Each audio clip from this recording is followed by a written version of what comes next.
Você já ouviu falar em alienação parental? Essa é uma situação que acontece muitas vezes em casos de divórcios que envolvem a guarda de filhos. O advogado Lucas Cotas de Ramos vai trazer mais informações sobre esse assunto no quadro Pense Direito de hoje. Acompanhe.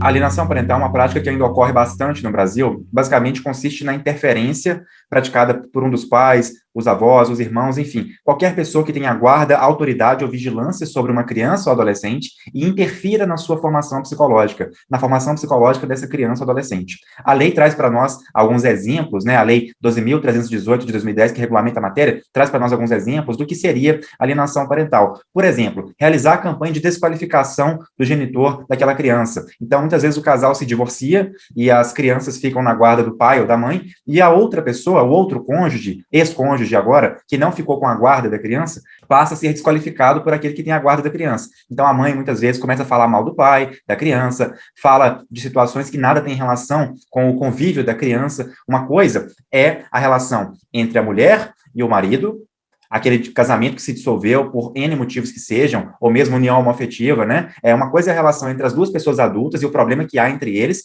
outra coisa são problemas que atingem a criança. Então, consiste em alienação parental falar mal do pai, falar mal da mãe daquela criança de maneira desmedida, de maneira a gerar um abalo psicológico naquela criança ou adolescente, gerar nela uma perspectiva diferenciada, que não corresponde à realidade do que efetivamente é aquele seu pai ou a sua mãe que não mora mais consigo, dificultar o exercício da autoridade parental, desautorizar a palavra do pai ou da mãe da criança, né? Quando isso é feito pelo ex-marido ou pela ex-mulher, também consiste em alienação parental, dificultar o contato da criança com a criança ou adolescente com seu genitor, a sua genitora, também é alienação parental. Omitir deliberadamente informações pessoais relevantes sobre a criança ou adolescente, inclusive escolares, médicas ou alterações de endereço. Então, aquela mãe, aquele pai que ficou com a guarda da criança após o divórcio, se muda, pura e simplesmente leva a criança, não fala para onde foi, muda ela de escola, não fala que isso aconteceu, ou não dá a chance daquele outro genitor de participar na gestão da vida da criança.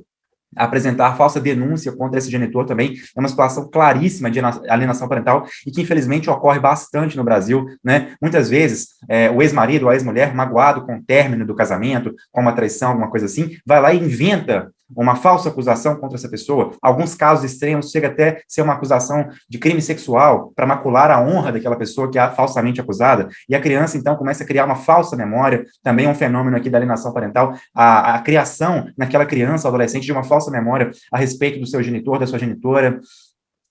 E a alienação parental, ela é um ato, obviamente, lesivo àquela criança ou adolescente, fere o seu direito fundamental ao convívio familiar, constitui, então, um abuso moral nítido e pode gerar a responsabilização civil daquela pessoa que pratica, daquele genitor, por exemplo, que ficou com a guarda da criança e fala mal do outro, ou mesmo daquele que não ficou com a guarda e nos momentos em que a criança vai visitá-lo, nos poucos momentos, por exemplo, fala mal do pai ou da mãe que tem a guarda da criança, mas naquele momento não está presente. Então pode sim gerar um dever de indenizar. É possível, sim, falar nesse dever em razão da alienação parental. E a alienação parental é um fenômeno que pode ser reconhecido pelo próprio juiz num processo de divórcio, em qualquer processo que ele lide, tenha contato com aquela criança ou adolescente, pode ser reconhecido a pedido do Ministério Público, do promotor de justiça, ou mesmo a pedido daquele pai, daquela mãe que está sendo lesado, está sendo vítima também, de certo modo, dessa alienação parental. E as penalidades para alienação parental vão desde a advertência até a própria suspensão da autoridade daquele poder, daquela pessoa que pratica essa alienação. E tem situações também que, se ela se configurar uma situação muito mais grave,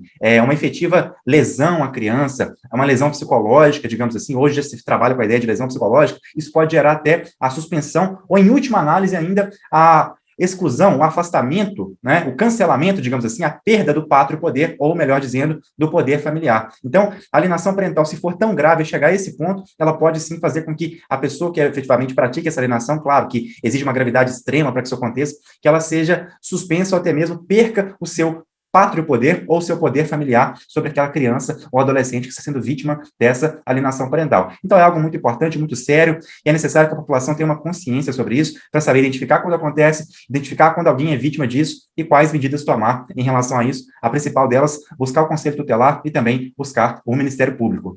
Esse é um assunto muito sério e que merece a devida atenção. Alguns danos causados pela alienação parental podem afetar de forma significativa a vida de crianças e adolescentes.